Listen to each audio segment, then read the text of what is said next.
Muy buenas tardes, amigos y amigas de Punto de Encuentro, que nos acompañan como cada domingo pasadas las 5:30 de la tarde a analizar un poco la actualidad política, el clima ahora electoral, que desde Punto de Encuentro hemos definido como un clima electoral enrarecido por alguna decisión del Jurado Nacional de Elecciones, evidentemente una campaña también relativamente desnaturalizada por esta cuarentena, esta inmovilización social que vivimos a partir del día de hoy, que en teoría va a durar hasta el 14 de febrero, por lo menos eso es lo que han dicho, muy probablemente, esperemos que no, pero si pudiéramos realizar una apuesta alrededor de eso, estoy casi convencido que la mayoría apostaría que esto tiene para 30, para 45 días. Hay un debate alrededor del asunto de la restricción de las libertades, incluso ha habido un grupo ciudadano, más allá de juzgar su actitud como buena o positiva, que en efecto han salido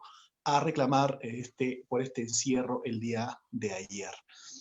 Sin duda, el debate político en estas semanas, en estos días, no se ha visto fortalecido, no hay mucho intercambio sobre temas fundamentales para el país, y queremos de este espacio un punto de encuentro, marcar de alguna forma la diferencia. Por eso el día de hoy tenemos un panel de lujo, que nos acompañan 3 candidatos y una analista política, también económica, que para poder comentar un poco la actualidad. Nos acompaña el día de hoy Catherine Ampuero, que va en la lista por Lima al Parlamento con el número 3 por Alianza para el Progreso. Nos acompaña Eugenio de Medina, que va con el número 16, me parece, por Avanza País, el partido que postula a don Hernando de Soto a la presidencia. Y nos acompaña el doctor Marcos Ibaceta, quien va con el número 7, me parece, por Podemos, el partido que está postulando a Daniel Urresti. El número 17, que postula la presidencia a Daniel Urresti. Nos acompaña también Vania Thaís. Como ustedes conocen la dinámica, amigos que nos acompañan, esto va a ser 2 rondas, la primera de 10 a 12 minutos de exposición. Imagino que los candidatos plantearán las ideas fuerza que sus partidos y que ellos personalmente llevan a ser ejecutados si bien acceden al gobierno, y también las iniciativas legislativas que ellos puedan tener, con especial énfasis, imagino, en el tema de la lucha contra la corrupción, el tema de la recuperación económica, lo que hay que hacer en diferentes puntos de reforma del Estado también. Y evidentemente también podrán hacer un segundo análisis de 6 a 8 minutos en una segunda ronda. Como usualmente pasa, vamos a empezar por orden alfabético. Agradezco mucho la participación de Catherine Ampuero, que nos acompaña y va, como he dicho, con el número 3 por Alianza para el Progreso, por la lista parlamentaria de Lima Metropolitana. Muchas gracias, Catherine, por estar acá, y te dejo en el uso de la palabra. Adelante. Bueno, buenas tardes a todos. Quiero dar las gracias por esta oportunidad de poder dirigirme al público que ve este medio de comunicación. Y bueno, quiero empezar señalando, más que señalando, diría criticando la actuación del gobierno anterior y obviamente del gobierno actual, del Partido Morado, que ha tenido un pésimo manejo de la pandemia. Esta crisis sanitaria que obviamente nos ha traído como consecuencia una grave crisis económica, de tal manera que el Perú es uno de los países que presenta los más altos índices de mortalidad.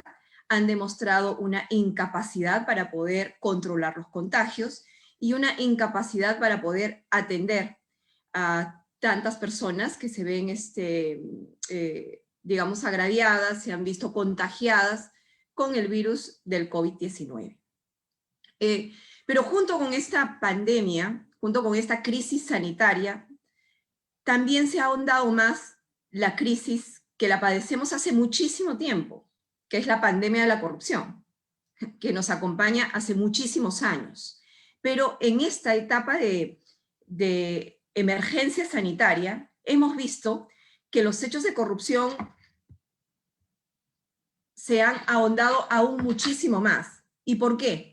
Por la falta de controles, también porque en un estado de emergencia como en el que estamos viviendo, las normas para la adquisición de bienes y servicios, así como para la contratación de servicios, no obliga a realizar una licitación pública, por ejemplo, independientemente del monto de la adquisición que se haga. En tiempos normales, más de 8 UITs obliga a realizar un concurso público o una licitación. En tiempos de pandemia, en tiempos de emergencia, independientemente del monto del que se trate, como por ejemplo las tablets, que se adquirieron a más de 520 millones de soles, no obliga a realizar una licitación. Este hecho, esta flexibilización de la norma ha sido utilizada por gente inescrupulosa, por gente inhumana, porque, digamos, pensar en llenarse los bolsillos, pensar en sobrevalorar los bienes, pensando en obtener ganancias ilícitas en un momento en que la gente se está muriendo por la pandemia y otros pasando una grave crisis económica porque evidentemente han perdido el trabajo, realmente es mucho más reprochable, porque se está tratando acá de la vida y de la salud de muchísimos peruanos y peruanas, lo cual evidentemente crea un mayor reproche a estas personas, y que obviamente estamos viendo que los entes que están encargados de fiscalizar no están funcionando del todo, porque también falta de logística, falta también de las herramientas legales correspondientes como para poder realizar este trabajo de fiscalización. Por eso es que en Alianza por el Progreso, uno de los mecanismos que estamos planteando, digamos, como política de Estado, va a ser entregar o buscar la aprobación de estos mecanismos legales que ayuden, por ejemplo, a la Contraloría a que pueda realizar el control previo y el control concurrente de todos los contratos que realiza el Estado, especialmente aquellos que están exonerados de este control por parte de la Contraloría General de la República, y me refiero, por ejemplo, a los contratos de Estado a Estado. No es posible que estos contratos, siendo los más onerosos, porque están involucrados muchos recursos del Estado, como el que se acaba de firmar, por ejemplo, para la reconstrucción del norte, no es posible que estén exentos de fiscalización de la Contraloría General de la República. Uno de los puntos que vamos a tratar dentro de Alianza por el Progreso es que ningún contrato que firme el Estado peruano, sea con otro Estado, o sea con un organismo internacional, llámese la OIM o cualquier otro, debe estar exento de fiscalización. Todos deberán responder ante la justicia por igual. La ley se deberá aplicar igual para todos. Eso es un compromiso por parte de Alianza por el Progreso, y obviamente en el cual estoy muy involucrada, al igual que, por ejemplo, en la declaración jurada de intereses que en la época de Vizcarra le dieron para que la declaración jurada de intereses de los funcionarios del Estado lo maneje la PCM.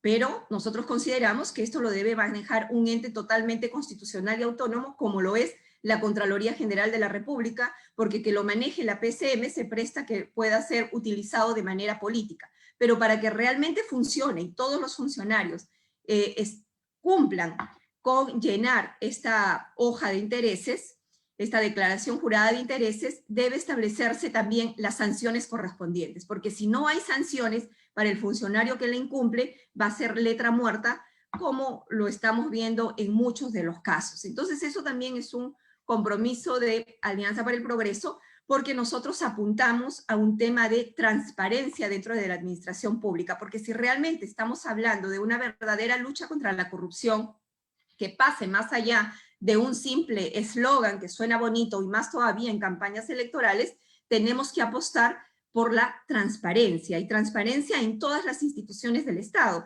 Por ejemplo, ahora no es posible que la ministra de Salud no quiera transparentar cuánto nos han costado las vacunas, o el cronograma de que van a llegar estas vacunas, o el cronograma de cómo se van a ir aplicando a la población.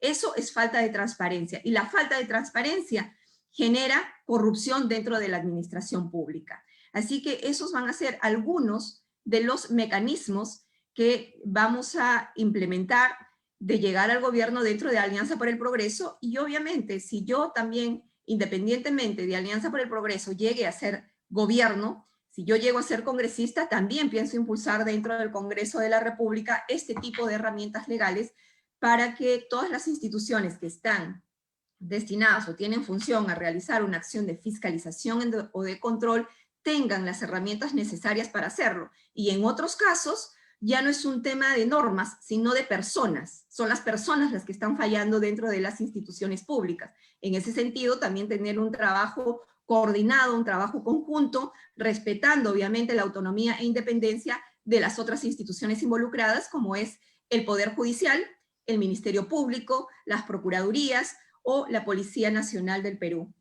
No sé cómo voy de tiempo, pero ya me reservo el resto para una segunda ronda y culminar solamente en que las elecciones se tienen que llevar a cabo sí o sí, porque la salud y la vida de las personas está corriendo riesgo en manos de un gobierno que todos los días nos demuestra su incompetencia para manejar esta crisis sanitaria y esta crisis económica que estamos viviendo todos los peruanos a nivel nacional.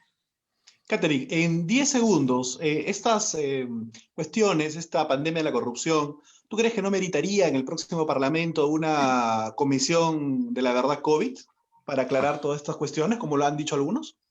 Bueno, yo ya lo he propuesto. Cuando me han entrevistado en los medios, he sido la primera en proponer que si llego al Congreso voy a impulsar la formación de una comisión investigadora multipartidaria que se investigue todos los hechos de corrupción que se han dado durante la pandemia, tanto en el gobierno de Vizcarra como en el gobierno de Sagasti, porque son escandalosos los hechos de corrupción que se han visto, como por ejemplo en la compra de las pruebas rápidas, el tema de las tablets, ahora el tema de las vacunas, los sendos contratos que ha realizado el Estado a través de los diferentes ministerios de los elementos de bioseguridad, por ejemplo, las mascarillas, el alcohol en gel, los ventiladores, ¿no? Entonces todo esto realmente es escandaloso y merece ser investigado desde el Congreso de la República porque lamentablemente el Ministerio Público, en este caso la Fiscal de la Nación, que es la competente para iniciar investigaciones contra los altos funcionarios del Estado, simplemente no lo está haciendo. Y el Procurador General, Soria, que es el único procurador que puede o está facultado de acuerdo a ley a formular denuncias contra los altos funcionarios del Estado, lamentablemente también estamos viendo que está omitiendo sus funciones. Será porque quien lo nombró en el cargo ha sido Vizcarra, entonces siente que ese cargo se lo debe. Pero hacerle recordar que su función es defender los intereses del Estado y no del gobierno de turno. Muchas gracias, Catherine. A continuación, le doy el uso de la palabra a un buen amigo de Punto de Encuentro, Eugenio de Medina, justamente que postula también al Parlamento por Lima, con el número 16 de Avanza País, el partido, como dije, que postula a Hernando de Soto a la presidencia. Muchas gracias, Eugenio, por estar aquí. Te dejo en el uso de la palabra. Adelante. No, gracias, Enrique, y un saludo para Catherine y para Marcos también. Es un gusto compartir con ellos esta mesa tan importante. Mira, el eje central de la propuesta de nosotros, y tiene mucho que ver con la impronta del candidato, es básicamente la recuperación de la economía. Obviamente nos va a importar otros temas también, el tema de la inseguridad, el tema de la corrupción, están en nuestra agenda, nuestra número 1 en la lista es una connotada luchadora contra la corrupción. Pero lo que básicamente entiende Hernando de Soto y entendemos en el partido es que lo que va a salir después de esta pandemia no va a ser solamente una crisis sanitaria, sino una crisis económica muy fuerte. Y que se va a profundizar a medida en que, por ejemplo, el gobierno no tenga salidas plausibles a la crisis y tenga que recurrir a estas cuarentenas cada cierto tiempo. Y no me estoy refiriendo solamente a este gobierno, que podemos llamarlo de la continuidad Vizcarra con Sagasti, sino incluso al próximo gobierno, porque todo va a ser un proceso de aprendizaje. A ver, no olvidemos que estamos ante una pandemia que nos está colocando ante un desafío tecnológico de la mayor magnitud, cuál es perseguir un virus que tiene una mutación que los científicos en el planeta no han logrado todavía descifrar. Por tanto, es muy probable que no solamente tengamos una segunda ola, sino terceras, cuartas y quintas olas.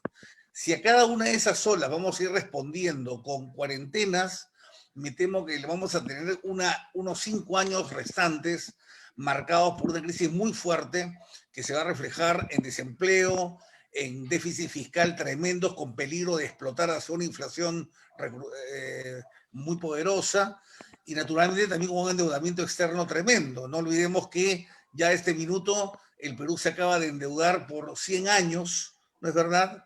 100 años, así como lo escuchan, por esta el efecto de esta pandemia. Entonces, Hernando de Soto está planteando el eje, como eje central de su propuesta, el reactivar la economía y el darle dinero a los pobres a través de la capitalización de lo que podemos llamar el despertar del capital dormido, ¿no? Este capital que para nosotros es este valor que tienen las personas, ¿no es cierto?, en sus propiedades y sobre todo en un país como el nuestro, donde la mayoría es informal, las tienen en propiedades informales. ¿Qué significa eso? Que al ser informales, su valor de mercado se reduce, su capacidad de utilizarse para apalancar créditos se elimina, y entonces lo que queremos en el partido es buscar mecanismos que Hernando de Soto los ha desarrollado durante una vida, no en un plan de gobierno apresuradamente hecho, sino durante una vida, una investigación y aplicación en varios países durante 35, 40 años, y que podría generar que ese capital dormido se pusiera en activo para apalanquear muchos millones de dólares que permitirían salvar la situación económica que estamos atravesando.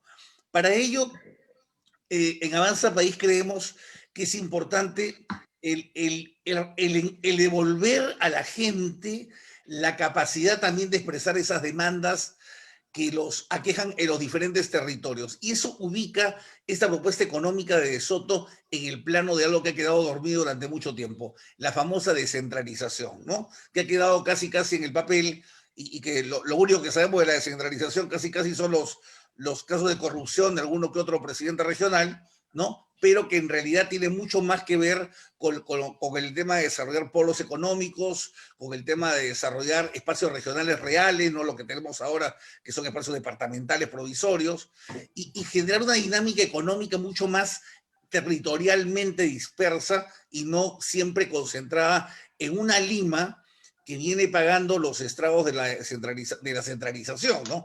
A ver, Lima Callao, como tú sabes, Enrique, ya está llegando a los 11 millones de habitantes y estamos hablando entonces prácticamente de una ciudad-estado, ¿no? De hecho, una de mis propuestas particulares, ya muy mía, y que la vengo estudiando hace un tiempo, es que tenemos que regionalizar Lima, tenemos que avanzar hacia un esquema en el cual Lima se comporte con algunas regiones dentro de la ciudad de Lima y que pase al concepto de distrito central o como pasa como pasa en Tegucigalpa, ¿no? Una suerte de regímenes especiales, por ejemplo, como en la provincia de Buenos Aires, donde la provincia de Buenos Aires es tan grande como tú sabes, que ya prácticamente ellos tienen un gobierno, ¿no?, autónomo de la ciudad que ya no tiene ya no amerita tener un alcalde, sino un gobernador, ¿no? Una cosa mucho más pesada, ¿no?, que sea un contrapeso real incluso en su momento a lo que es el poder central. Pero esa es una propuesta que le estoy manejando yo, incluso escribí algún paper sobre el tema que está en internet y que espero poder desarrollarlo en el transcurso de la campaña.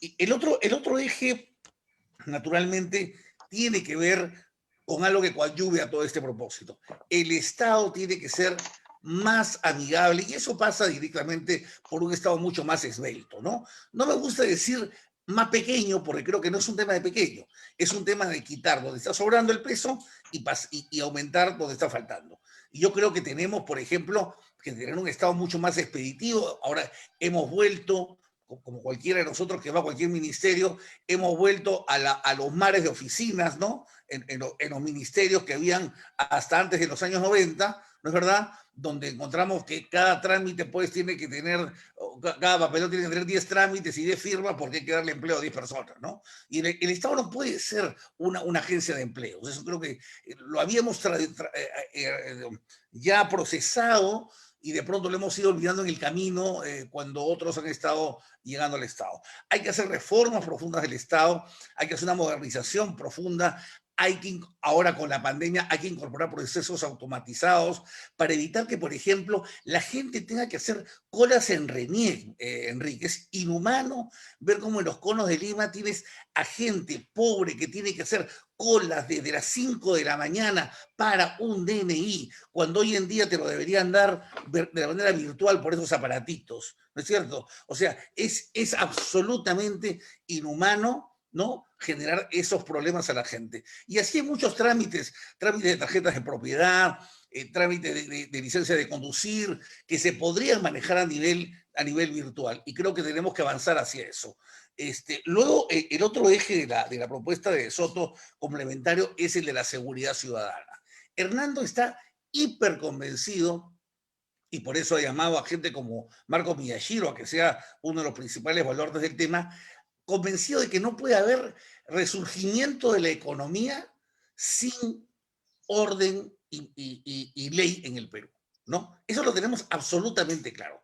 Y no solamente me atrevo a decir que estamos hablando de orden y ley en el sentido de la seguridad ciudadana y de resolver el tema de las migraciones que han estado acá, y, todo el mundo entrando como Pedro por su casa, por un falso populismo, sino además afrontar ese tema a nivel de la corrupción.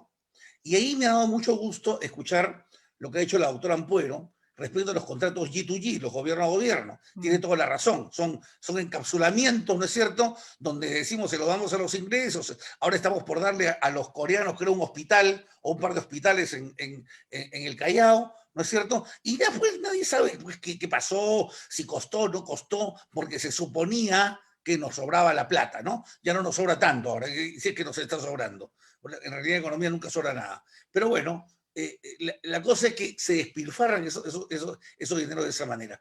Yo voy un poco más allá. Yo soy, ya como propuesta personal, yo creo que tenemos que revisar la ley de asociaciones público-privadas, ¿no? Que es este mecanismo que hemos estado utilizando durante tantos años en el Perú para hacer infraestructura, un mecanismo al cual yo soy amigo y he trabajado en el tema técnicamente, pero que en el Perú, lamentablemente, hay que decirlo, tiene vicios de fondo porque se han eliminado filtros técnicos a los proyectos de APP. Y por esa razón, ¿no? Por esa eliminación de filtros técnicos, lo puedo probar incluso proyecto a proyecto, tenemos el problema de que el escándalo más grande que ha ocurrido a nivel histórico en el Perú ha ocurrido en corrupción, ha ocurrido en el sector industrial de la infraestructura y servicios públicos y los proyectos de APP, que son los que manejan más dinero. Entonces, ese es un tema que también nosotros, y yo en lo personal me quiero abocar, porque creo que hay que cambiarlo en determinadas líneas esa ley para que pueda incorporar filtros técnicos como se hace en otros países para que garanticen su funcionamiento bueno. Y finalizo diciendo que no puede estar fuera de esta propuesta, y vuelvo al concepto de capital original, el capital humano. Salud y educación. Para Hernando de Soto y para todos nosotros, el apostar por un renovado sistema de salud, que no hay otra alternativa, por supuesto, y por una educación de calidad que llegue a todos, porque reconocemos nosotros en Avanza País que el movilizador social más importante es la educación. Eso nos resulta absolutamente claro. Y si nosotros damos buena educación a todos los peruanos, vamos a tener una cancha mucho más equilibrada. Afortunadamente, ese es uno de los subproductos buenos que ha traído la pandemia. Nos ha sacudido la cabeza y nos ha obligado a incorporar esto que estamos haciendo en este momento. Por este sistema vamos a poder hacer que un buen profesor que dicta clase a chicos de la Universidad del Pacífico o de la Católica pueda dictar también clase a los chicos que están en una zona rural. Solamente tenemos que mejorar la conectividad. Y aquí viene el tema de las infraestructuras de servicios públicos. Entonces, infraestructura, servicios públicos, educación, salud, más seguridad ciudadana y más un esquema descentralizado de gobierno, es lo que nosotros creemos que va a dar la salida económica, estructural, no para 4 meses, sino estructural, no el nuevo reto de la pandemia, y que va a marcar el resto de la década para nuestros compatriotas. No sé si abarqué el tiempo apropiadamente Sí. o me pasé. Más bien quiero hacerte igual, 2 preguntas en 10 segundos. La primera coincide con la de Catherine. No le pregunté, disculpa, porque justamente en su intervención final, Catherine, como que me leyera la mente, respondió, pero que te pregunto a ti directamente. ¿Es aceptable en algún contexto que se suspendan o se posterguen las elecciones? Primera pregunta. Y segunda pregunta, ante tu exposición, ¿te considerarías, o buena parte del mensaje de Soto en todo caso, cree en el Estado, en 10 segundos por favor, sé que es un poco difícil, cree en el Estado mínimo? ¿Están un poco impulsando esa idea? Adelante. Te respondo rápidamente. Uno, me parecería muy mal que se posterguen las elecciones porque esto ya sonaría a algo maquinado y estas elecciones ya están heridas de muerte, como acabo de decir hace una semana en un artículo que publiqué. Y están heridas de muerte por todo lo que las rodea, no toda la suspicacia que las rodea. Si encima vamos a tener el problema que mucha gente no se está enganchando a las elecciones, no está meditando por qué va a votar, y finalmente no tiene ni ganas de saber de la política, ¿no es cierto? Porque además en muchos casos hasta va a tener miedo de ir a votar, la gente que tiene casa y demás, ya son elecciones muy maltratadas. Si le añadimos el tema de mover las fechas, creo que le hacemos un tremendo daño y creo que no es la salida. Yo creo que hay salidas técnicas. Por ejemplo, podríamos hacer las votaciones segmentadas en 2 días, ¿no? Por ejemplo, un sábado que voten las personas con más vulnerabilidad para que puedan tener los espacios de caso, que no son la mayoría de los votantes, y el día siguiente el 70% de la población, 80, no sé, puede estar el día domingo espaciándola de las 7 de la mañana hasta las 10 de la noche. Eso se puede hacer. Es cosa de ingeniería, de utilizar cómo manejamos los recursos. Respecto a tu segunda pregunta, no, nosotros no creemos en estados mínimos, creemos en estados que funcionan, ¿de acuerdo? Funciona, porque el estado mínimo es el Estado que solamente es gendarme, que solamente se dedica a seguridad y justicia y prácticamente nada más. No, nosotros creemos que el Estado tiene un papel ordenador, tiene un papel de construcción, tiene un papel de institucionalización, de muchas cosas. Nosotros no somos la Inglaterra de los primeros liberales, ¿no es cierto? No somos la Escocia de Adam Smith, ¿no es cierto? Nosotros somos un país todavía que recién tiene 200 años de república, ¿no? Vamos a decir las cosas como son. ¿No? Y dentro de los países sudamericanos o latinoamericanos es uno de los más atrasados en este desarrollo. Por tanto, Enrique, yo considero que lo que nosotros hablamos no es de un liberalismo de Estado mínimo, sino de un liberalismo que funcione para resolver el problema de la pobreza en el Perú, que es bastante diferente y es más inspirado en fuentes como Hayek o como Adam Smith, si me permite ser un poquito técnico en este minuto. Pero por ahí estamos yendo nosotros y no estamos yendo por el lado del Estado mínimo que simplemente deje a la gente que se arregle como pueda. Ese no es el tema nuestro. Eso quiero que quede bastante claro. Muchas gracias. Ha sido Eugenio de Medina en su primera intervención. Él va con el número 16 por Avanza País. Me parece que ha tenido un ligero problema de conexión. Milagros, te pido que te puedas contactar con el doctor Ibaceta, a quien pasaremos el turno para el final. Y ahora presentamos a Vania Thais, a quien le agradecemos mucho que esté aquí en este interesante y alturado intercambio de ideas. Ella no es candidata, pero sin duda tiene opiniones muy interesantes e importantes que aportar a los temas que aquí se han descrito. Muchas gracias, Vania. Adelante. Hola, ¿cómo estás, Enrique? Te agradezco mucho la invitación. Y efectivamente, yo no soy candidata como el resto, también les deseo a todos mucha suerte. Pero creo que sí, justamente es importante analizar ya desde el ámbito comunicacional y político lo que vamos a vivir en estas semanas que quedan hacia la elección. Porque sin duda hay varios ejes que hay que abarcar y uno de los más preocupantes es, obviamente, el político, el de salud y el económico. Si bien es verdad, en este momento estamos otra vez en una cuarentena, la propuesta que hemos presentado el día de ayer, noche, con el colectivo de Conformo, Defensores de la Inversión, es justamente cuarentena abierta. Nosotros estamos dando una solución porque lo que veo en este panorama justamente es que hay muchos extremismos. Ya, o sea, yendo más al análisis, tenemos como dos bandos, ¿no? Aquellos que están totalmente a favor de la cuarentena y siguen con el discurso de, bueno, quédate en casa, cuídate mucho, lávate las manos, usa alcohol y todo muy bien, dijo el señor presidente de su mensaje a la nación. Y después está el otro extremo, ¿no? El que asusa las marchas de desobediencia civil, ¿no? Entonces, ante estas dos propuestas, vemos una clara respuesta, que es un porcentaje altísimo de no sé por quién voy a votar. Después tenemos opiniones un poco más centrales, pero es verdad que la balanza está bastante inclinada hacia la izquierda, en la que hay varios partidos de ese corte que están liderando las encuestas y ahora se está voceando que obviamente no va a haber elecciones y que se va a perpetuar quizás ese gobierno que no voy a calificar. Pero yo creo que también es importante que que nos demos tiempo de hacer el ejercicio de no solamente caer en la politiquería. Me parece realmente, siempre lo he dicho, me pareció y me sigue pareciendo irresponsable usar marchas en una pandemia. Siempre me ha parecido muy irresponsable porque son justamente focos de contagio. No importa si dicen algunos expertos lo contrario. Son focos de contagio. Y realmente a mí me parece que sí, es una cosa irresponsable y que en vez de estar acusando e indignándonos, lo que tenemos que hacer es justamente el ejercicio de pensar cómo reactivamos la economía sin discrepar con las medidas sanitarias necesarias para poder cuidarnos en esta pandemia.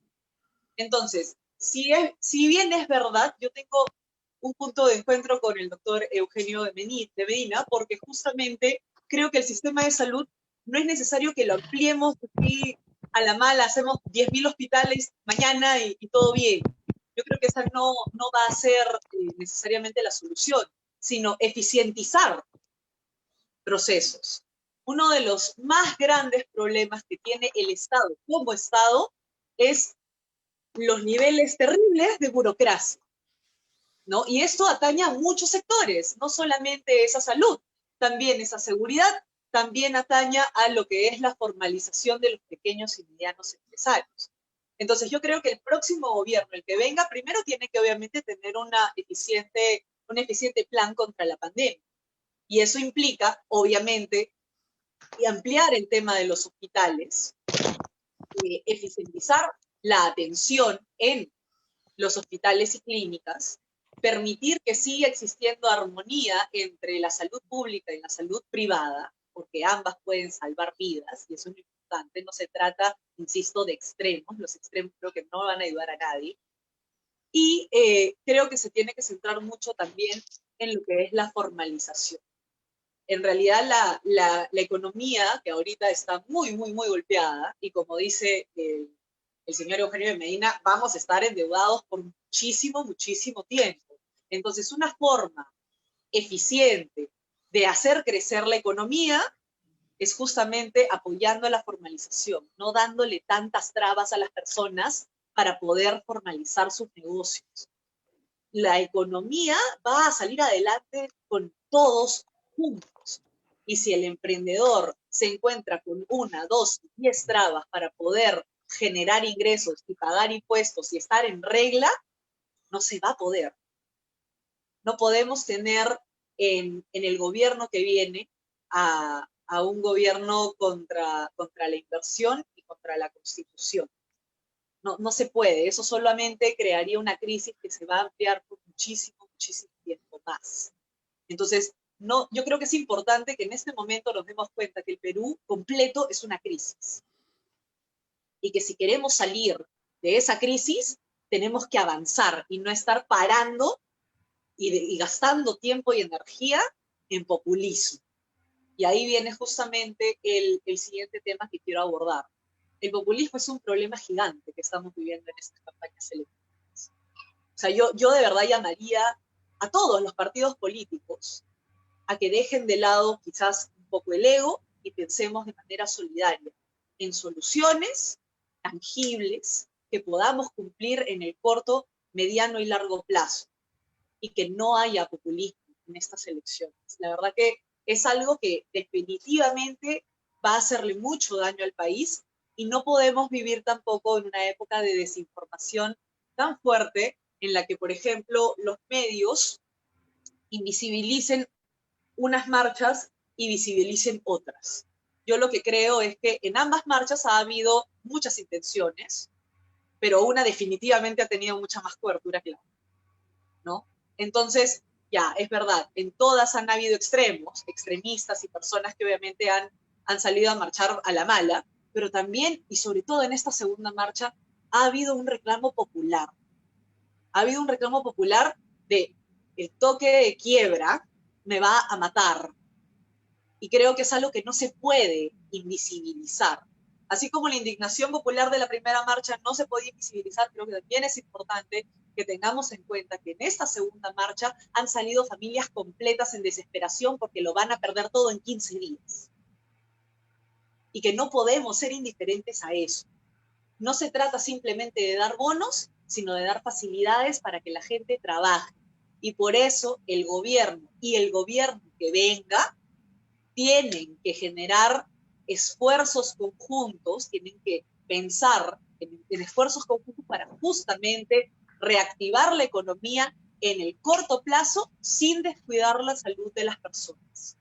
O sea, en este caso es simplemente darse el tiempo y tener la voluntad de realmente ponerle ganas a hacer trabajo de pensar, en pensar justamente soluciones que ayuden a todos, sin bandos, sin políticos más que nada. Hablando de políticas, mucho más que de políticos. Muchas gracias, Vania. En 10 segundos, dos cosas urgentes que crees que este sector ampliamente popular, que es el emprendedor peruano, necesitaría como medidas del nuevo gobierno. ¿Cuál crees que sería un buen gesto o dos buenos gestos del siguiente gobierno con el sector que concentra más del 90 y tantos % de la iniciativa empresarial en el Perú? Bueno, yo creo, como te dije, la primera, en realidad, hacer mucho más ágiles los procesos de formalización. ¿Ya? Hacer mucho más ágiles los procesos de formalización es muy importante para que justamente la empresa se siga generando y no se pare la economía. Y segundo, aplicar cuarentena abierta. Realmente yo creo que sobre esta pandemia no se va a acabar mañana, ¿no? O sea, es más, hay expertos que dicen internacionalmente que muy posiblemente y al pesar de todos, la cuarentena y la pandemia en sí va a durar unos 10 años. Entonces, si va a durar 10 años, se van generando nuevas cepas y poco a poco es como el cáncer, todo da cáncer, igual, todo da COVID. Entonces, si vamos a vivir así, tenemos que adaptarnos. Somos humanos y tenemos la capacidad de adaptarnos a los diferentes climas y adversidades que se nos presentan. Tenemos que aplicar una cuarentena abierta. No se puede en el local, lo sacamos a la calle. No se puede ir al cine, hacemos cine al aire libre, como se hizo buen tiempo en San Isidro. O sea, hay formas. Y el peruano es súper creativo. No podemos decir que no, vamos a poder sacar soluciones, pero necesitamos apoyo del gobierno. No podemos pensar que si vamos a tratar de poner nuestro puesto en una feria gastronómica o lo que sea, estemos pensando que quizá la policía nos vaya a agarrar por un momento y nos lleve a una de esas prisiones para COVID, y etcétera, etcétera. No, o sea, de verdad, lo que necesitamos en este momento es que se haga una cuarentena realmente inteligente, o sea, una cuarentena bien. Muchas gracias, estimada Vania. Tengo el honor de presentar a un gran jurista que va de candidato con el número 17 por Lima, por el partido Podemos Perú, que postula al general Daniel Urresti a la presidencia. Le agradezco mucho, Marcos Ibaceta, por estar en este intercambio de ideas y te dejo en el uso de la palabra. Adelante. Muchas gracias y disculpen, no sé qué pasó, que se congeló la imagen. Sí, me costó un poquito entrar. Un saludo especial a la doctora Caterine y a Eugenio. En realidad, la pandemia y el mal manejo de la pandemia nos ha trastocado todo, porque a la población le podemos ofrecer economía, justicia, seguridad ciudadana, salud, pero en salud no tenemos absolutamente nada y a todos los tenemos encerrados en sus casas. Ahora, lo que está haciendo mucho daño, porque no permite planificar, es el secretismo. Ningún gobierno ha querido dar plazos con la compra de vacunas, porque ese es otro error. Se está apostando todo a una vacuna. Y no hemos tomado en cuenta los tratamientos focalizados que los médicos del Perú han venido aplicando a sus pacientes y en una estadística muy grande los han venido sanando, ¿no? Y se produjo un debate si la ivermectina, el cloruro de no sé qué, el neurobión, con otros componentes, fueron curando o no, pero los médicos que lo han aplicado lo defienden a plenitud, pero ningún ente del Ministerio de Salud ha investigado el tema para hacer sus cuadros estadísticos y ver las curvas, y puede que sea un apoyo, una ayuda al tema de la única alternativa vacuna. ¿Y sabes por qué lo digo? Porque ya hay trascendidos que el secretismo de los contratos tiene su razón de ser en que el proveedor no te asegura, no nos asegura el cumplimiento de la prestación de la entrega de vacunas en los plazos correspondientes, sino cuando él pueda. Y cuando él pueda, y tampoco se hace responsable de las consecuencias colaterales dañinas de la vacuna. Y el Estado peruano se está sometiendo a esas condiciones. Si se está sometiendo a las condiciones de que no hay fecha de entrega fija, se está sometiendo a que el proveedor le va a fijar fechas de acuerdo a sus posibilidades, que el proveedor no se responsabiliza por daño alguno y si mueren tampoco. Es decir, no va a haber penalidades, va a haber impunidad. El Estado está renunciando a su jurisdicción interna, se está sometiendo a un mecanismo de solución de conflictos externo y sus órganos jurisdiccionales no van a poder perseguir a nadie por el daño que se produzca acá. Entonces, ¿cómo planificamos un proyecto político y un proyecto económico? Ese es un punto, y estoy de acuerdo con la señorita que acaba de hablar, cuando dice, puede durar 4, puede durar 5, puede durar 6, puede durar 7. Claro, si una vacuna que ha sido preparada para el COVID del 2019 nos lo van a entregar cuando quieran los proveedores, y ese COVID ya muta cada 6 meses, lo único que nos puede dar es un respiro de 3 o 4 meses, porque ya no sirve, ya no es útil para las variantes. ¿Por qué estoy diciendo esto? Porque para reactivar la economía necesitamos a la gente en las calles, a los empresarios, a los emprendedores en sus puestos de trabajo, los talleres funcionando. Pero ¿el Estado acaso se ha preocupado de las pruebas moleculares, el antígeno? No se ha preocupado de nada. Entonces es dificilísimo establecer una relación de oferta y demanda. Entonces, ¿cuál es la prioridad? La prioridad es salud. El Estado ya no tiene dinero para mantener a la gente encerrada en sus casas y no sabemos por cuánto tiempo, porque los vamos a dejar morir allí, porque ni habría vacuna, ni habría tratamientos alternativos. Y tampoco habría dinero. Si no hay dinero y tenemos el 70% de informalidad, los emprendedores, ¿a quién le venden? No habría quien vender. Entonces, tampoco vamos a solucionar el tema de salud creando hospitales, postas médicas, poniendo médicos por todos lados y contratando, cuando eso es un plan de mediano a largo plazo que está dentro de los planes de Podemos. Ahora necesitamos articular acciones rápidas, flexibles, dinámicas, con equipos móviles que vayan a buscar a la población y prevengan, pero que no la mantengan encerrada en sus casas. Para impulsar, por ejemplo, logrando esto, el desarrollo económico básico, es que tenemos la pequeña, mediana y microempresa. Ahora, muchas de estas pequeñas, medianas y microempresas han recibido créditos de reactiva, pero los más vivos han sido las grandes empresas y los grandes estudios de abogados que lograron millones de créditos, ¿no? Millones en créditos. Entonces, si no tienen a quién vender, hay que pensar en las obligaciones que ellos tienen que cumplir cuando no tienen fuentes de ingreso. Entonces, estamos recibiendo un país postrado.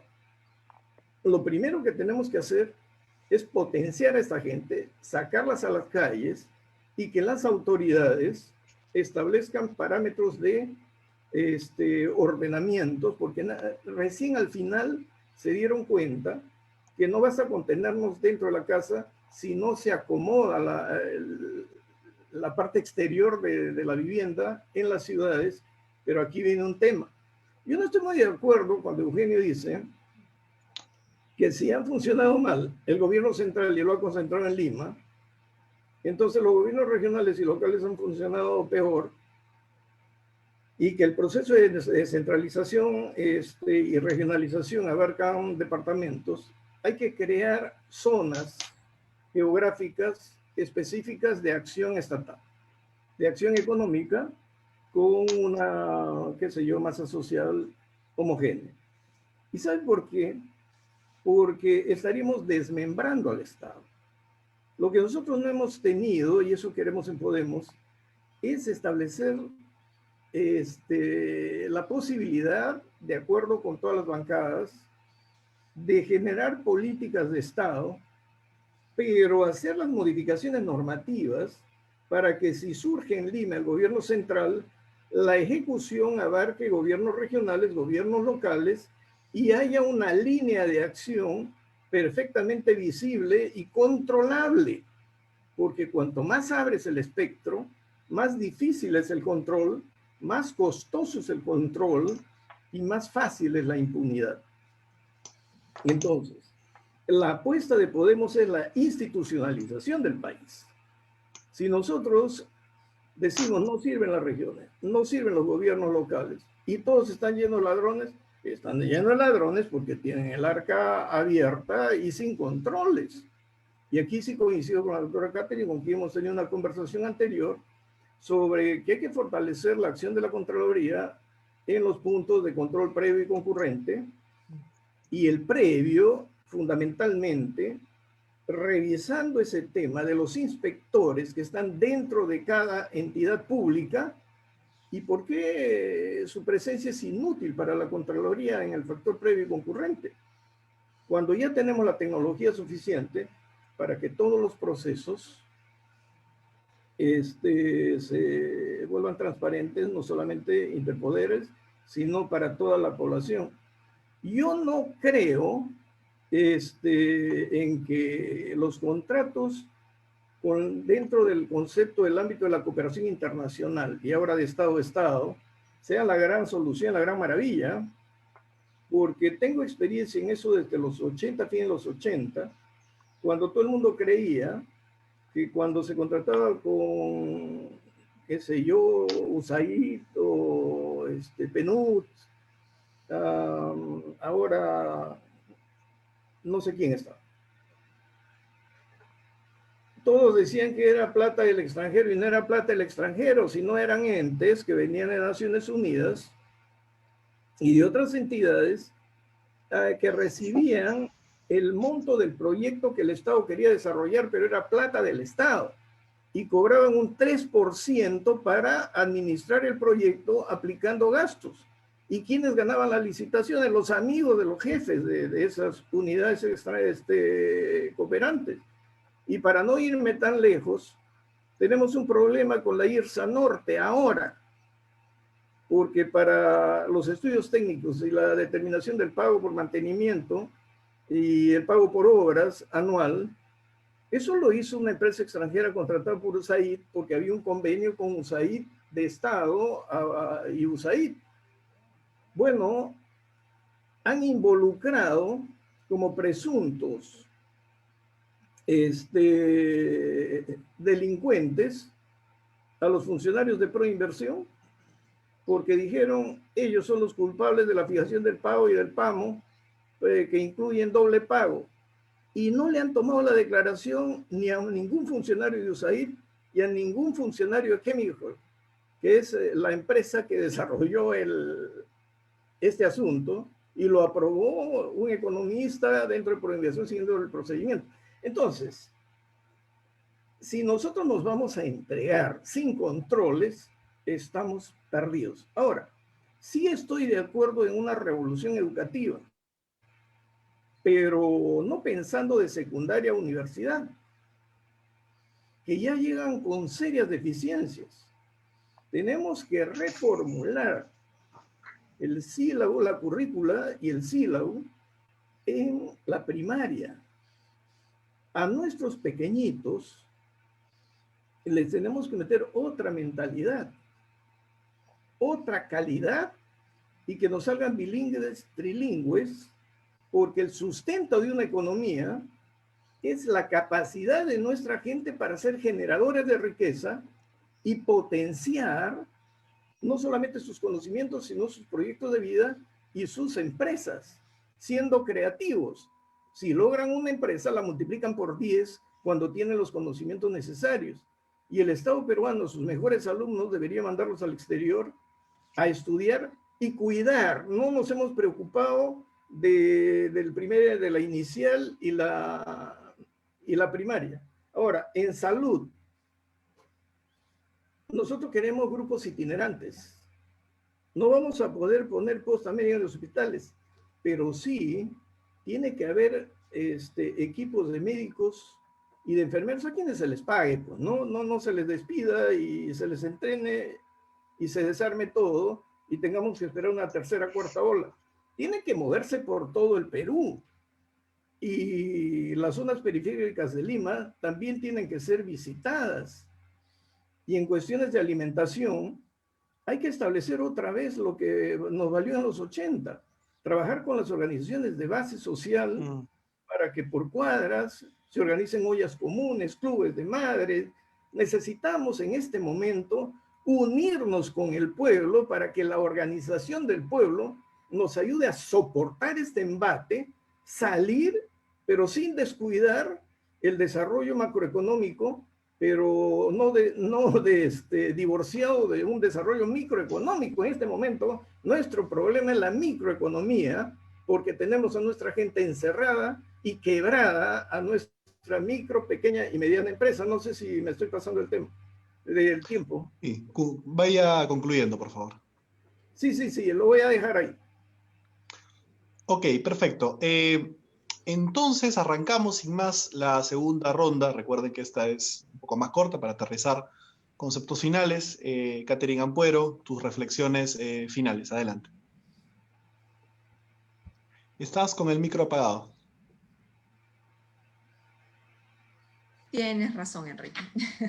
Bueno, quería señalarles pues que en Alianza por el Progreso estamos convencidos de una pandemia, pues apostamos, es más, por una pandemia a puertas abiertas, ya que las medidas que se decretaron en el gobierno de Vizcarra, con esta cuarentena absoluta con restricciones y que continúa ahora con el gobierno morado, pues han demostrado que estas no funcionan, más aún teniendo en cuenta la situación de pobreza y extrema pobreza en la que viven millones de peruanos, y eso demuestra pues la falta de conocimiento de nuestras autoridades de la situación económica en la que viven muchos peruanos, no solamente al interior del país. Ahora que estoy recorriendo, por ejemplo, algunas zonas de nuestra Lima, me encuentro con personas que no tienen trabajo, no tienen una refrigeradora, por ejemplo, no tienen para comprar los víveres, por ejemplo, para 3 días, 4 días, una semana. No, ellos viven del día a día y a veces solamente consumiendo un alimento al día.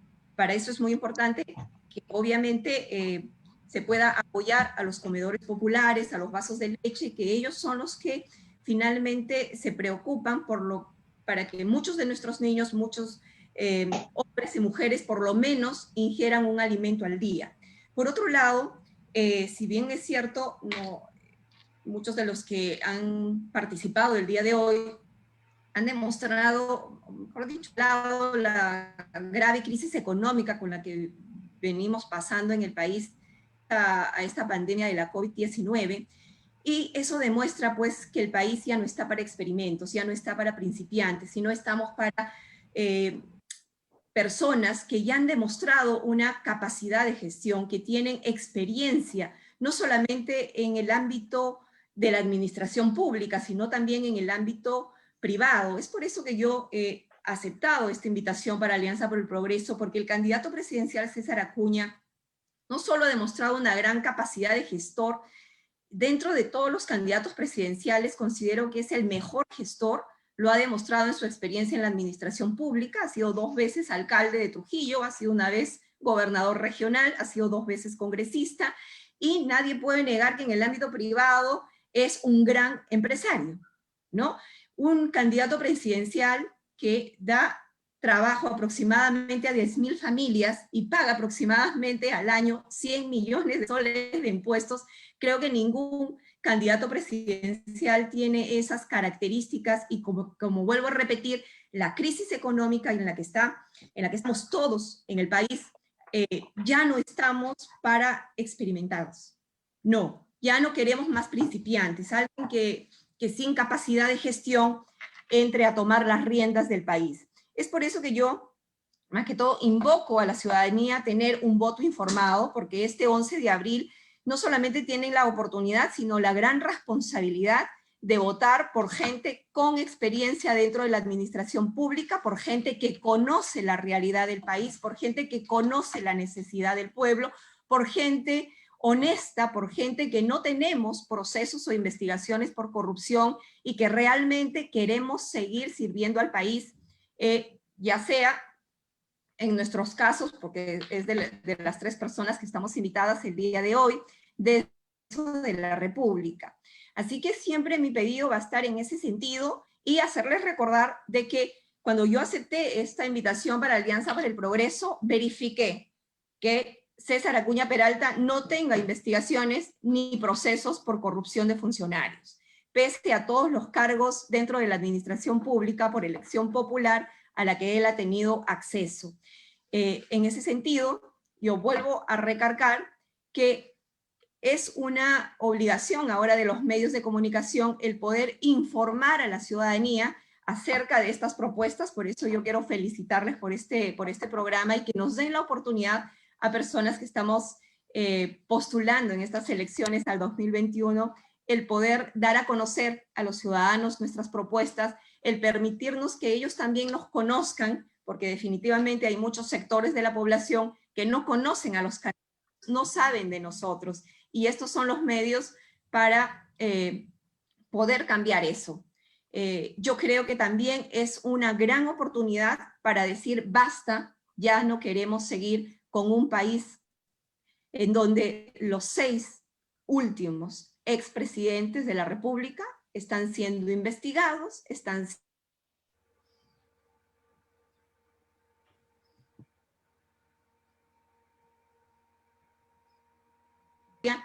los expresidentes de la República, sino también es la historia de muchos congresistas de la República en donde todo Alianza para el Progreso, porque todos tienen este pasivo. Partidos mejoren sus sistemas de control para evitar que más candidatos, tanto al Congreso o a la presidencia de la República o a la plancha presidencial, porque también he visto en otros partidos que los candidatos a primer vicepresidente o a segundo vicepresidenta también se encuentran con graves acusaciones de corrupción. Entonces creo que es el momento también para hacer un mea culpa de todos los partidos políticos, y en Alianza por el Progreso, de hecho, que se está haciendo eso. Es por eso que cuando tú ves la lista al Congreso de la República por Lima, en los primeros números en donde estamos los invitados, vas a encontrar gente honesta, gente con capacidad, gente con experiencia de haber servido al país. Esa es nuestra carta de presentación ahora en Alianza por el Progreso, y con el compromiso, obviamente, de seguir mejorando esos controles, porque no son el 100% que se ha hecho un verdadero control, digamos, no se ha hecho un filtro al 100% efectivo, pero ya hemos dado un paso en lo que es la lucha contra la corrupción desde el Congreso de la República, porque hay que reconocer que este Congreso de la República, si bien es cierto, ha tenido muchos cuestionamientos como los otros del pasado, me gustaría resaltar sí el trabajo que han hecho para aprobar esta norma que ya impide que sentenciados en primera instancia por delitos dolosos, sea de corrupción, lavado de activos, terrorismo, tráfico ilícito de drogas, entre otros, ya no puedan postular para ser presidentes, para ser congresistas o alcaldes o gobernadores regionales, pero no solamente estos altos cargos de elección popular, sino también los altos cargos de confianza, como por ejemplo son los ministros de Estado. Creo que esta norma que ha aprobado el Congreso de la República ha sido un gran avance en la lucha contra la corrupción.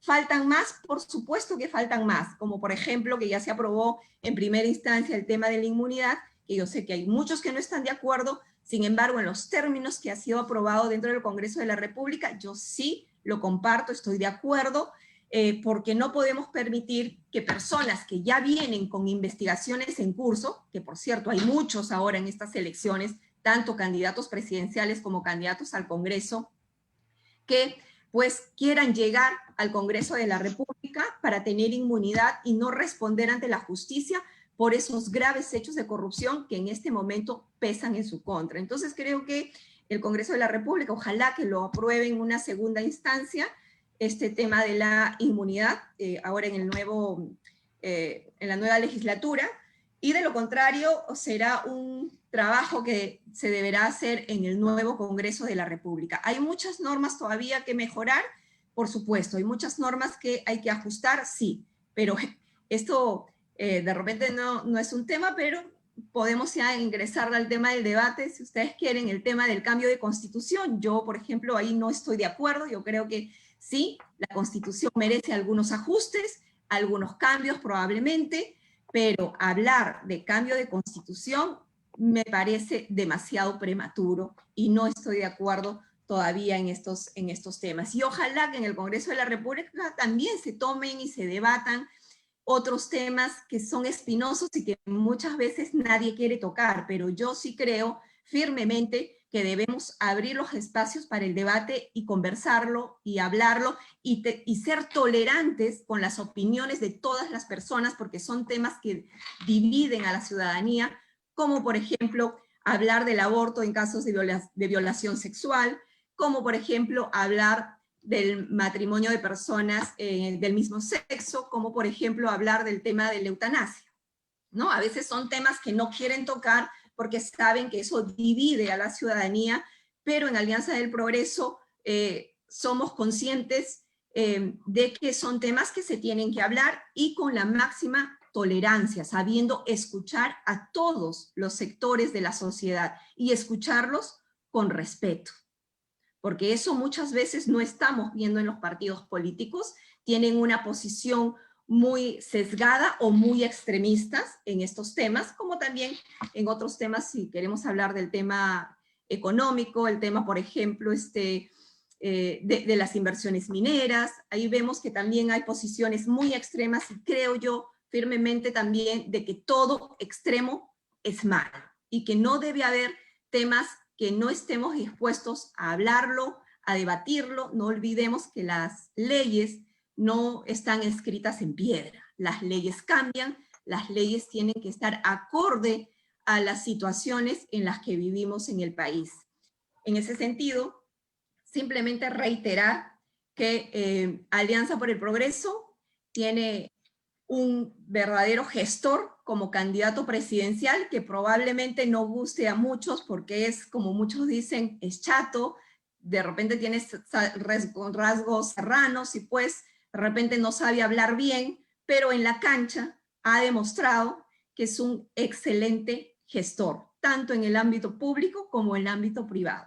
Y no se olviden que estoy postulando para Alianza por el Progreso con el número 3 para la lista al Congreso de la República.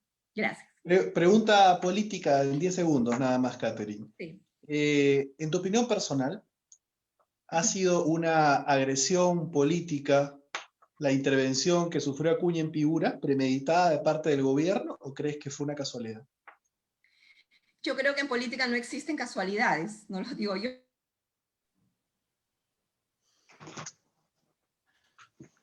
César Acuña tiene un voto muy fuerte, principalmente en provincia.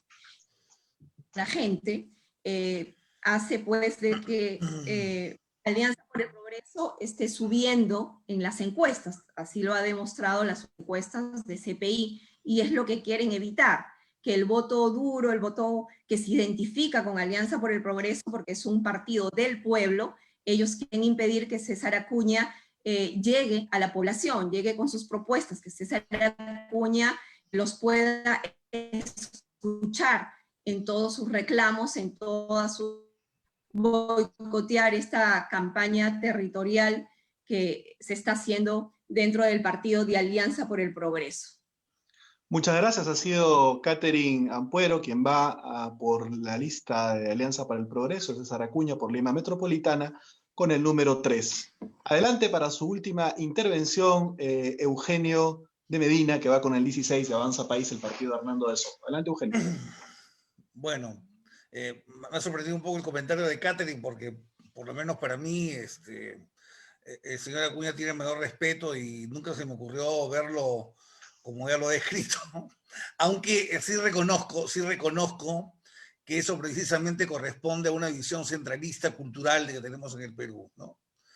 Y que justamente nosotros como partido rechazamos, y de hecho lo rechazamos y lo hacemos patente en la acción política. Vean ustedes, nosotros tenemos el diagnóstico de que el Perú ha llegado a los 200 años, por supuesto, alejado de la festividad y más bien donde esta pandemia ha sacado todos nuestros vicios debajo de la alfombra, que hemos estado escondiendo debajo de la alfombra. Informalidad, falta de solidaridad, falta de consideración, falta de respeto, indolencia con los pobres. Acá nomás en Lima, ¿no? A ver, acá nomás en Lima bastaría que alguna de las personas que vive en Miraflores o San Isidro, donde se mudan todos los congresistas que vienen a Lima alguna vez, ¿no? Todos terminan ahí, justamente, ¿no? No sé por qué. Sería interesante que se fueran a Pachacútec, por ejemplo, que no queda muy lejos.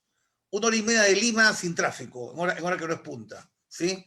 Y vieran ustedes el nivel de pobreza que hay ahí, que ya no es un nivel de pobreza latinoamericano, sino es un nivel de pobreza africano, subsahariano para ser más concreto. Bueno, ¿por qué? Porque el Perú profundo ya no solamente, ya no se le estudia en el Ande, ¿eh? El Perú profundo ya está en la ciudad. Ojo, eso, en las afueras de Trujillo, en las afueras de Arequipa, en las afueras de Lima.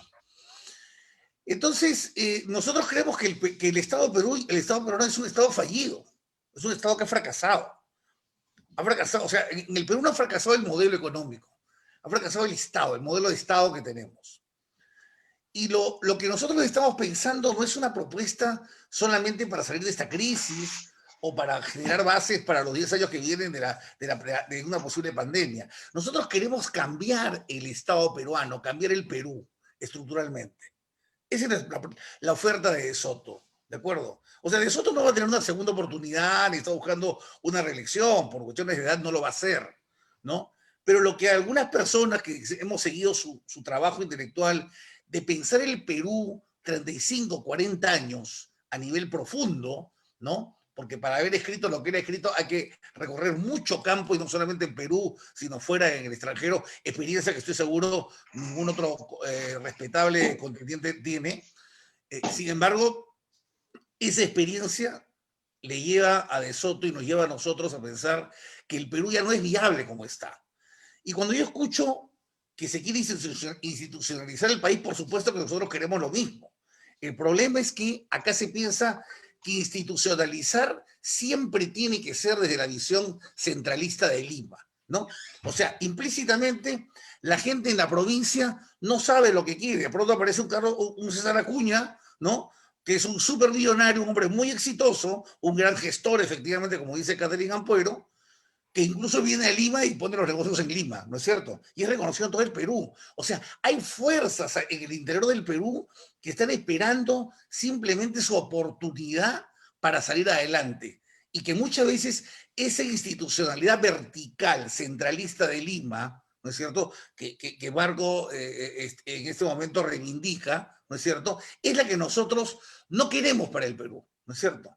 Nosotros, por supuesto, creemos que la descentralización hay que mejorarla, por supuesto que sí, porque la descentralización que se hizo, hay que recordar, es una descentralización que se hizo sobre bases muy dudosas y además es una descentralización truncada, porque para que los amigos se enteren, los amigos que nos van a ver, ¿no es cierto?, el modelo completo de descentralización implicaba un acompañamiento técnico de una unidad que se llamaba Consejo Nacional de Descentralización, que fue desactivada apenas acabó el gobierno del señor Toledo por razones políticas y que impidió, ¿no es verdad?, que los gobiernos regionales tuvieran ese seguimiento que bien menciona Margo, que es necesario tener. Por supuesto que había que llevarlos de la mano. No, se les dejó sueltos. Pero aún así, yo quiero rescatar un punto. Si nosotros analizamos en los últimos 20 años nomás, los mayores escándalos de corrupción en el Perú, podríamos decir que han estado ¿dónde? En el lado subnacional, ha sido el lado de los municipios, ha habido los municipios, por supuesto, como el municipio de Lima, ¿no? ¿Ha habido corrupción en los municipios o ha habido en los ministerios del gobierno central? ¿Dónde está el grueso de los... ¿Quién ha firmado el grueso de los contratos que han sido después materia de los escándalos de corrupción que hemos visto después? ¿no? No han sido firmados por los gobiernos regionales, no han sido firmados por los municipios, han sido firmados por los ministros, por los directores de inversión y por la gente del gobierno central. Eso no hay que olvidarnos. Y si nosotros vamos a hacer que eso sea más fuerte, ¿no? Lo único que vamos a hacer es blindar más aún la corrupción. Entonces, cuidado con el efecto boomerang. Entonces, la institucionalización es importante, pero es importante hacerla bajo un esquema nuevo de Estado, que es lo que nosotros pensamos que tenemos que hacer. Y para eso, por supuesto, es importante el factor educativo. Ahí coincido totalmente con Marcos Ibaceta. Es necesario trabajar la educación desde la niñez, ¿no es cierto? Enseñar valores desde la niñez, ¿no es cierto? Pero entonces ahí tenemos que enfrentarnos a una realidad. ¿Qué convicciones tenemos para cambiar ese modelo educativo? ¿No es cierto? Porque yo, por ejemplo, al líder de Podemos, del partido de Marco, yo no le he escuchado una sola crítica a todos los ministros que han pasado de la década pasada y que han construido este modelo educativo, ¿no? Que termina generando los más literatos que epidemiólogos, ¿no? Por ejemplo, ¿no? Y estamos hablando de un líder, ¿no? Como el señor Daniel Urresti, que me genera el mayor respeto y me tengo una gran simpatía, pero que no le he escuchado una sola crítica y más bien lo he escuchado pechar al Congreso anterior porque se bajó 2 ministros del señor Pepica, ¿no? Que eran supuestamente tótems en este modelo educativo. Esa coherencia es la que tenemos que guardar. Yo celebro que Marco esté en esta línea, pero yo le digo, de pronto va a tener que convencer a don Daniel, ¿no? De que hay que cambiar el modelo educativo, pero de verdad. O sea, eso implica, para empezar, cambiar todo el esquema del Ministerio de Educación. Yo en lo personal voy a impulsar que sea fusionado con cultura, ¿no? Que hay que reducirlo y que hay que mejorar notablemente la capacidad por ejemplo, lo que yo le llamo liberalización de la educación, que significa que hoy en día, por ejemplo, una persona como Enrique Valderrama, como Marcos Ibaceta o como Caterina Ampuero no podrían dictar clases en un colegio estatal, ¿no? Porque no tienen un título en materia educativa. Cuando antes, y me refiero mucho antes, Enrique, la época de tus bisabuelos probablemente, ¿no es cierto? Los colegios nacionales se enorgullecían de tener grandes catedráticos de San Marcos, ¿no es cierto? Y eso no lo podemos hacer porque hay una burocracia enquistada en el sector educativo que el señor Urresti, durante 10 años que tiene la Selección Nacional, no ha presentado una sola queja hacia ellos, ¿no? Más bien nos hemos visto tomándose fotografías con los ministros del caso. Entonces, si ese es un cambio, ¿no? y Marco está de acuerdo, vamos a acompañarlo en eso si estamos en el Congreso, pero que es ese tipo de cambio, ¿no? No simplemente un cambio burocrático, un cambio de cambiar alguna que otra materia, ¿no? Un cambio real, ¿no? De hecho, yo soy los que piensan, y esto es muy personal, ¿no es verdad?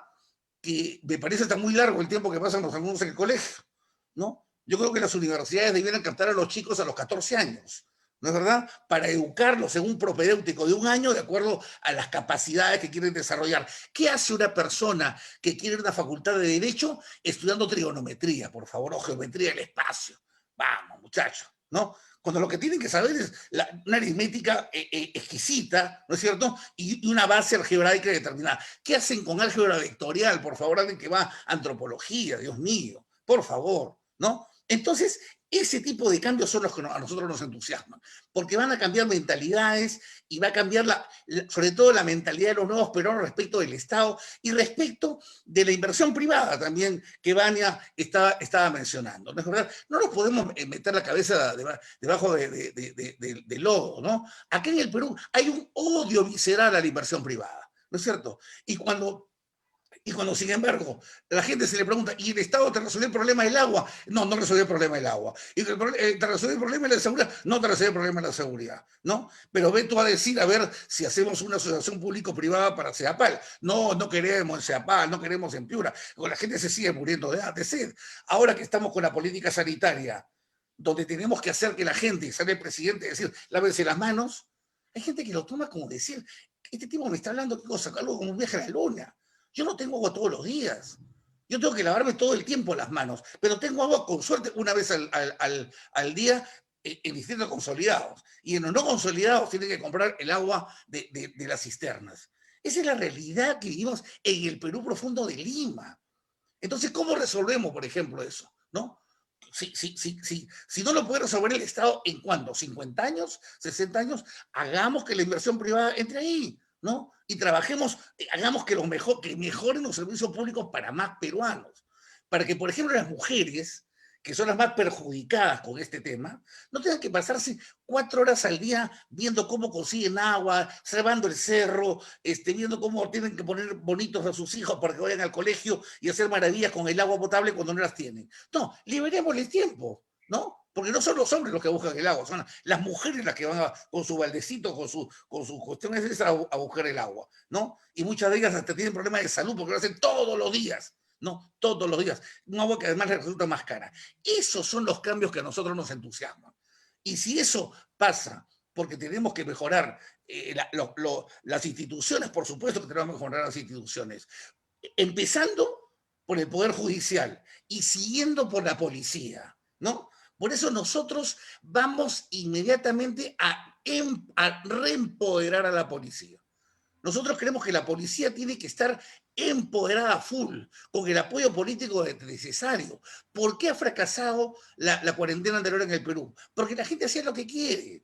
Y cuando la policía va a poner orden, viene todo el mundo a decirles criminales. El propio presidente se inauguró así, ¿no es cierto? Y le llamó criminales a los policías que se defendieron de los agresores, ¿no es cierto?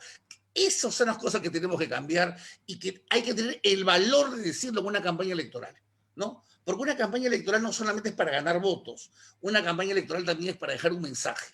Nosotros tenemos ese mensaje. Y si ganamos o perdemos, bueno, será cosa del electorado y de la democracia. Pero nosotros creemos que por ahí va el cambio del Perú. Los demás son cambios cosméticos, en los cuales vamos a pasar 100 años más y llegaremos dentro de 100 años con los mismos problemas, como ahora hemos llegado en el fondo con los mismos problemas de hace 100 años. ¿Quieren una prueba? Bueno, lean, seguro todos lo han leído, el discurso en el Politeama de González Prada, ¿no es cierto? O lean la obra de Mariátegui y van a darse cuenta que los vicios de los peruanos de hace 100 años son los mismos de ahora, ¿no? Solo que ahora con redes sociales. Eso es lo que tenemos que transformar, ¿no es cierto? Y si estamos en ese camino, nosotros vamos a estar en primera línea para apoyar cualquier esfuerzo de ese línea. Pregunta política, Eugenio, 10 segundos. ¿Tú compartes la posición de Hernando de Soto respecto a la inconveniencia de la vacancia de Vizcarra? ¿Esa también era tu posición personal?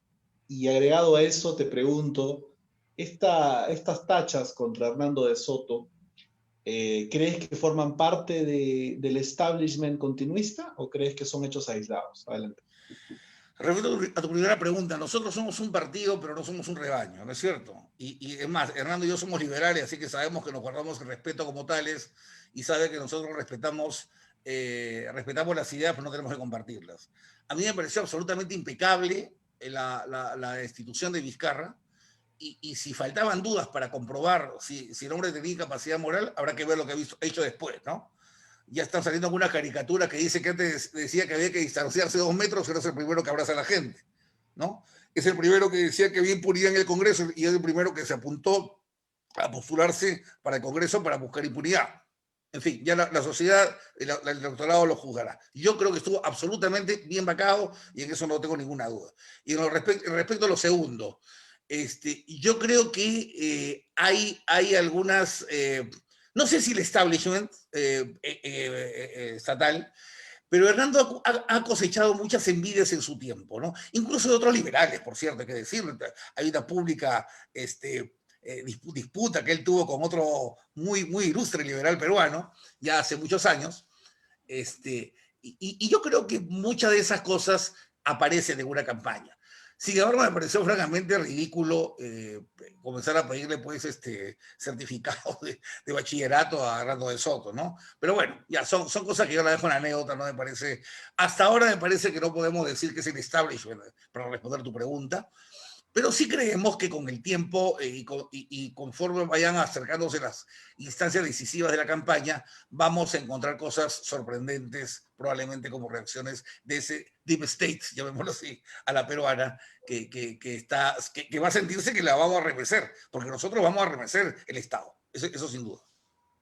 Muy bien, ha sido Eugenio de Medina, número 16 de Avanza País, partido de Hernando de Soto. Muchas gracias. A continuación, en su intervención final, y respetando el orden que se produjo en la primera ronda, los comentarios finales de Vania Thais. Adelante, por favor. Bueno, gracias, Enrique. Finalmente creo que es importante que hayan espacios como estos para que los políticos puedan dar sus opiniones. Pero bueno, como yo no soy político, voy a terminar con algunas ideas principales que creo que es importante tener en cuenta en el gobierno de ahora, en el gobierno que viene, y ya como ciudadanos finalmente. En primer lugar, creo que es importante que sí se tenga en cuenta la idea que hemos propuesto y que se escuchen diferentes ideas que aporten a la salud peruana. Creo que es muy importante que nos demos cuenta que nuestro sistema de salud, como dice Eugenio, hemos estado guardando polvo debajo de la alfombra. Y nuestro sistema de salud ha colapsado de una manera escandalosa. Y por eso hemos tenido uno de los peores índices de manejo de la pandemia. Tiene que ser una prioridad para el gobierno que viene, pero tiene que ser un motivo de soluciones para el gobierno actual. Y yo realmente sí me he dado el tiempo, bueno, como periodista, me he dado el tiempo de estar siempre pendiente de las sesiones COVID, y eso va para el gobierno actual.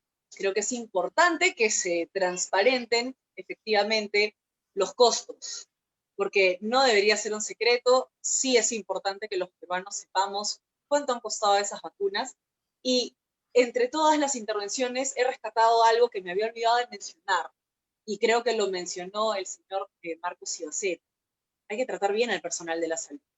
Es imposible, no es dable el tema de los despidos en las DIRIs, Lima Norte, Lima Este, Lima Sur, en los que además le daban unos EPPs vergonzosos, y hasta habían despedido a una señora en estado de gestación, sin cumplir los contratos COVID. Obviamente, cuando se le pregunta a nuestra ministra de Salud, entre una de sus tantas patinadas, dijo que no se había despedido a nadie, lo cual es completamente falso. Y creo que sí es importante que sigan existiendo figuras como, por ejemplo, la congresista del PREPAP, Carmen Núñez, que está constantemente ahí preguntando justamente en la comisión qué es lo que está pasando, por qué no se dicen los precios de las vacunas, y sobre todo representando al personal de salud que nadie representa. Creo que realmente ahora que tenemos la oportunidad de conversar con políticos, tenemos que prestarle atención a nuestro personal de salud, y si vamos a cambiar el sistema de salud, tenemos que empezar justamente tratando bien a ese personal que esfuerza y arriesga su vida todos los días en medio de esta pandemia. Creo que es muy importante resaltar eso, y no quería olvidármelo porque es algo que tengo en mente hace bastante tiempo. Número 2, se ha hablado ahora de educación, y creo que sí es importante que el gobierno que entre, porque obviamente este gobierno es un gobierno de transición, y me gustaría efectivamente que el gobierno lo recuerde, es un gobierno de transición. Y tenemos que efectivamente ya poner en marcha un plan de renovación de conceptos en el Ministerio de Educación, porque a mí me parece ya inaceptable que a estas alturas del partido la historia se muestre incompleta o se trastoque.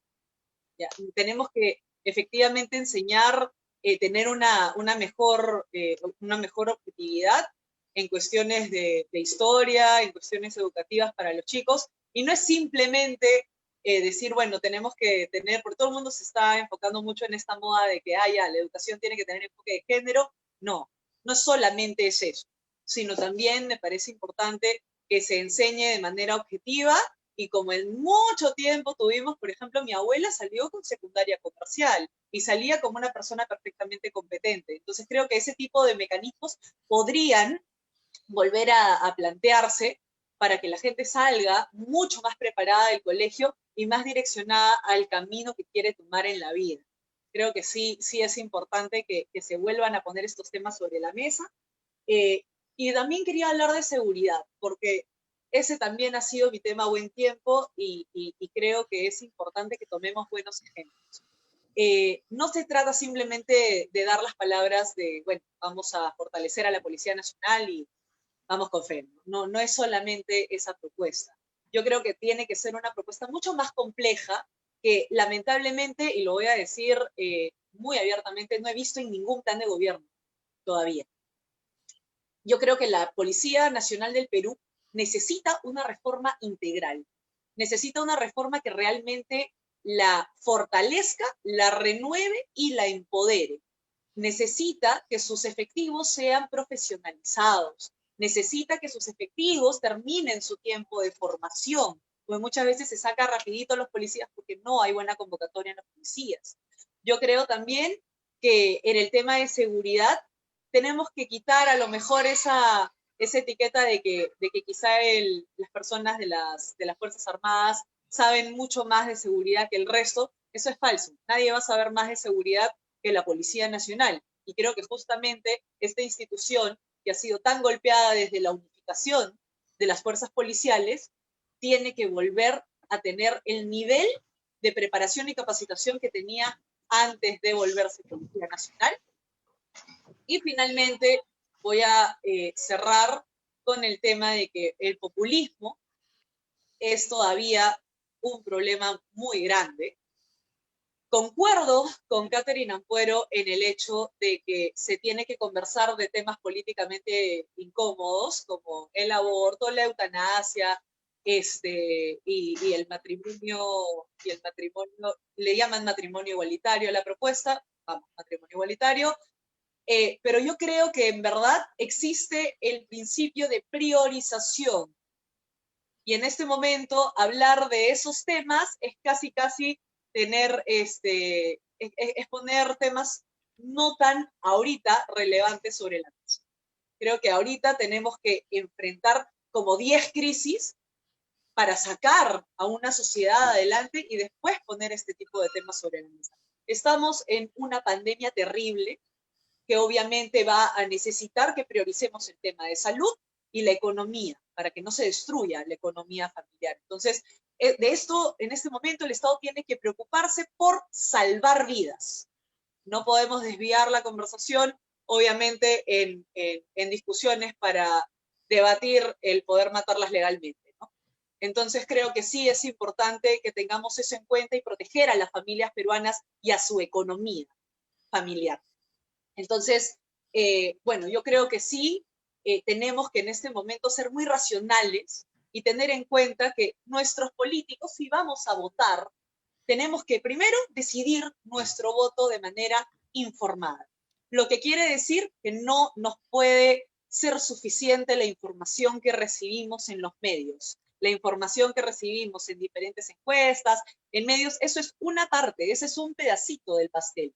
Nosotros tenemos que darnos el trabajo de, si estamos en las posibilidades de hacerlo, informarnos. Y si estamos en las posibilidades de informar, hacerlo también. Para todas esas personas a las que quizás no les llega el Twitter, el Facebook, las redes sociales, los TikToks y demás canales de información. Tenemos que ser agentes de cambio, cada uno. El cambio empieza por casa, y si tenemos información, compartirla.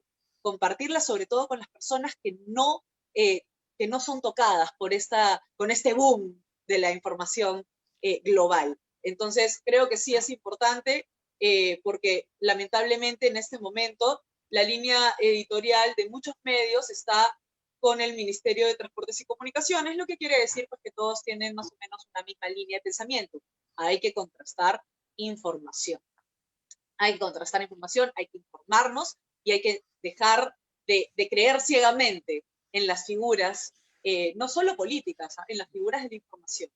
Hay que ya empezar a informarnos más y a compartir esta información para que la gente decida votar, porque es realmente preocupante el porcentaje que tenemos de personas que no saben por quién votar o que no quieren votar por nadie. En este momento no está liderando las encuestas el señor George Forsyth. En este momento está liderando las encuestas el no sé por quién votar. Y eso realmente es muy, muy difícil y vuelve muy preocupante el panorama electoral. Entonces, lo que necesitamos hacer es convencer a la gente de que tienen que hacer uso de su mayor herramienta cívica, que es el voto. El voto consciente, el voto informado, y obviamente tratar de votar pues, por un candidato que no tenga acusaciones de lesa humanidad, ¿no? Que no tenga acusaciones de corrupción, que no tenga acusaciones ni pendientes con la justicia. Hay que tratar de que nuestro candidato, a diferencia de los últimos candidatos que hemos tenido, no esté con un pie en la cárcel y otro en su casa, ¿no? La idea es justamente que nos represente. Y como la mayoría de peruanos, como estoy convencida, no somos delincuentes, vamos, hay que intentar que quien nos representa como mandatario máximo sea una persona con una moral coherente. Entonces, hagamos el esfuerzo de trabajar en equipo, hagamos el esfuerzo de no invisibilizar todo lo bueno que quizás se pueda haber hecho y continuar las buenas cosas, mejorar lo que se puede mejorar y sobre todo no gobernar pensando en colores y posturas, pensar en el Perú completo, en los que votaron y en los que no votaron por el candidato. Hay que gobernar para todos, hay que impulsar políticas que beneficien a todos. Y sobre todo ahora que tenemos un tiempo tan fuerte de crisis, hacerle la vida más fácil a la gente. Hacerle la vida más fácil a todos aquellos que quieren formalizarse, a todos aquellos que quieren sacar adelante a sus familias con una economía un poco más estable y dar oportunidades a las personas que realmente lo necesitan. Muchas gracias, Dania. Una pregunta muy rápida, igual. Tú has criticado mucho el populismo en tus dos intervenciones. Dentro de esta campaña electoral, ¿cuál es la propuesta más populista que has escuchado? Ay, bueno, hay varias, ¿ah? Hay Pero varias la que se lleva el premio, ¿cuál crees que es? A ver, lo que pasa es que esta crisis lleva a obviamente mucho populismo, pero creo que el populismo también va por el lado de proponer cosas imposibles o cosas que son que me llevan a pensar que quieren perder mucho el tiempo y no realmente hacer cosas, ¿no? Entonces, quizás la más rara y populista que he visto es el hecho de que quieren, creo que vacunar a todo el mundo así, ya en mancha todo el mundo se va a vacunar de una, ya eso es lo más populista que existe, pero no se va a poder hacer rápido, ya. El frenar la pandemia en un día tampoco se puede hacer rápido. Y para mí es muy populista pedir un cambio de constitución. ¿Por qué? Porque eso implica que haya un referéndum, perder tiempo y plata, y volver a reformular cosas. Y bueno, las personas que atacan el modelo económico y atacan la inversión privada, justamente son las que quieren cambiar la constitución, y cuando les preguntas en qué puntos no saben exactamente en cuál, o me contestan que no, pero no se quiere reescribir toda la constitución. Ah, maravilloso, entonces haz algunas reformas y todo bien, ¿no? No, pero se tiene que cambiar la constitución porque el modelo económico esclaviza. Yo creo que primero hay que leerla y después hay que pedir reformas muy específicas, ¿no? Pero eso simplemente para mí denota mucha desinformación, no solamente personal, sino también generalizada. Entonces creo que sí es importante que ya se hagan propuestas un poco más reales, ¿no? Propuestas un poco más reales que apoyan al peruano y no lo hagan perder tiempo ni dinero que aporta el mismo peruano, ¿no? O sea, realmente este tipo de situaciones ya sabemos por contexto internacional que no funcionan. Y no sé qué les hace pensar que va a funcionar en el Perú, pero creo que sí es importante que tengamos en cuenta que ahorita no estamos para perder el tiempo, estamos para soluciones, para proteger la vida de los peruanos y justamente llevarnos a buen puerto para salir de todas estas crisis que nos han caído de golpe. Ok, muchas gracias, estimada Dania, por tu participación. A continuación, y para cerrar esta segunda ronda ya, don Marcos Ibaceta, que va con el número 17 de Podemos Perú. Adelante, doctor Ibaceta. Muchas gracias. Voy a comenzar conversando con mi querido amigo Eugenio. Yo me he propuesto fortalecer un centralismo. Simplemente la propuesta tiene que ver con una institucionalización que implica eficiencia y efectividad, que hemos descuidado. Estoy de acuerdo en que la regionalización no fue muy buena, pero tenemos gobiernos regionales y tenemos gobiernos locales. Que los hemos descuidado, los hemos descuidado. O sea, no tenemos planificación, ellos no tienen expertos en contrataciones públicas, no tienen capacidad de hacer estudios técnicos, sus propuestas para desarrollo regional son muy débiles y no hay sistema de control y la corrupción se desató tanto en el gobierno central como en los gobiernos locales. Todo eso se debe corregir, porque en Podemos el objetivo es no realizar grandes inversiones cuando no hay dinero en el Estado. Estos elefantes blancos hay que cortarlos, pero sí, desde los gobiernos regionales y los gobiernos locales, hay que trabajar mucho en inversiones en salud, en agua, desagüe, en postas médicas. Es decir, es menor cantidad de dinero, pero mucho más producto, más resultado social. No apostamos nosotros a colocar entes en paralelo a los gobiernos regionales ni locales, porque eso vendría a provocar conflictos cuando de conflictos ya estamos saturados. Entonces, el concepto de Podemos de institucionalización tiene que ver con hacer eficiente lo que tenemos, corrigiendo los errores para que cada región pueda desarrollar adecuadamente sus obligaciones en función de las aspiraciones de sus pueblos. Ese es el primer punto. El segundo punto que quisiera tratar es el de los candidatos. Yo no estoy muy de acuerdo con predicar honradez, porque la honradez lo tiene que calificar la población por la trayectoria de vida de cada ciudadano, de cada candidato. ¿Por qué lo digo esto? Porque nadie está yendo al Congreso para ser abogado de nadie. Estamos yendo al Congreso para ser abogados de la población. Y porque históricamente todos los que se presentaban como candidatos tildaban de delincuentes a los rivales y hasta nos daban balconazos de honradez. Y terminaron en una corrupción gigantesca. Desde el gobierno militar, que es lo que yo más recuerdo, los 80, que es un festival de corrupción, los 90, otro festival de corrupción. Y lo que me llamó la atención, que a partir del 2000 aparecieron purísimos. Es decir, que se autocalificaron como la reserva moral del país. Han pasado 20 años y han resultado los peores ladrones de la historia. Por lo tanto, hay que tener cuidado con esos temas.